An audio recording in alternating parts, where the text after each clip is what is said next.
All right, class. Before we get into blocks of instruction that I told you about that we're going to do on the first day of class, I want to go over some vocabulary words. And the three vocabulary words I want to go over right now are types of map. You're going to see political map, physical map, and thematic map. And we're going to be looking at all these different types of map, these three different types of maps as we go into our blocks of instruction as we get into our first one, Europe. The first type of map we'll look at is a political map. And a political map is strictly, or nothing more, than a map that shows you outlines and boundaries of countries with their capital cities, other major cities possibly, majors of body water. And so you can use this as a tool to get a picture in your mind and a graphic representation of the relationships between countries and where certain countries are in relation to others.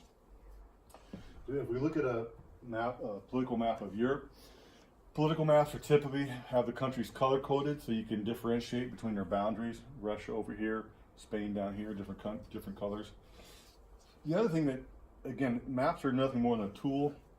And as we look at Europe, for example, we see that basically as we travel from Madrid, Spain to Moscow, which is roughly the equivalent distance in the United States is going from Los Angeles to New York, that you've got 20 some odd countries with 20 some odd different languages and 20 some odd different cultures. Not that many in the United States, but you have all of this difference, these different cultures and societies in a relatively small area. And that's affected the history of Europe. Again, a good tool to get a mental picture of where certain countries are in relation to each other, in relationship to each other, and how that affects their current events. The second type of map we're going to look at is a physical map. Or a physical map are sometimes referred to as topographic maps. And they simply show you landforms. They'll sometimes identify political boundaries as well, but their primary intent is to identify landforms such as deserts, mountains, plains, and other significant bodies of waters like major rivers. If we look at a physical map of Europe, we can see, for example, up here in Norway in Scandinavia, it's largely mountainous with a lot of fjords along the coast and a lot of glacial lakes. Well, that's the result of the history of the development of the planet up in there, but that has a direct effect on the development of their economies and to a certain degree their political systems. If we look down here in continental Europe, you see through northern France, northern Germany, Poland, down in the Ukraine, it's relatively flat, a lot of plains. So there's a lot of arable land. So their economies have developed agriculture as a major industry. If we continue south into the Alps, you'll see Switzerland, landlocked country, doesn't have any coastal access. So again, that's affected how they've developed and how their economies have developed. Additionally, very mountainous, not a lot of arable land for growing crops. So they rely on agricultural imports to sustain themselves. And again, as we get into different countries, we'll identify and we'll dive down into and see how the topography and the terrain has influenced how these countries have developed. The last type of map we'll be seeing as we get into our studies are thematic maps.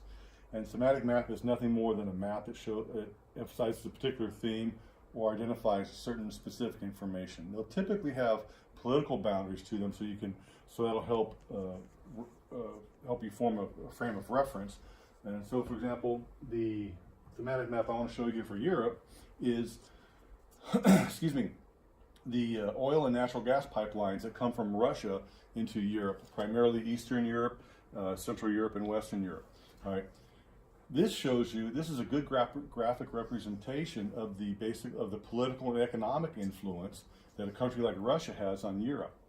So when the United States has issues with Russia, and we talk to our European allies, and we want them to get on our side, we have to have an understanding of, hey, for a certain current event, especially if it's wintertime, they might not be as gung-ho as the United States as with levying sanctions or other types of political arguments against Russia, because you can see this is a good tool, good graphic representation of their concerns, because they don't want the heat, they don't want their radiators turned off in the middle of winter time.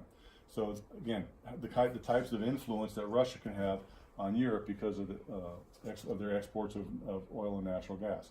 One type of thematic map that we'll be looking at in our blocks of instruction to help us better understand current events and other issues.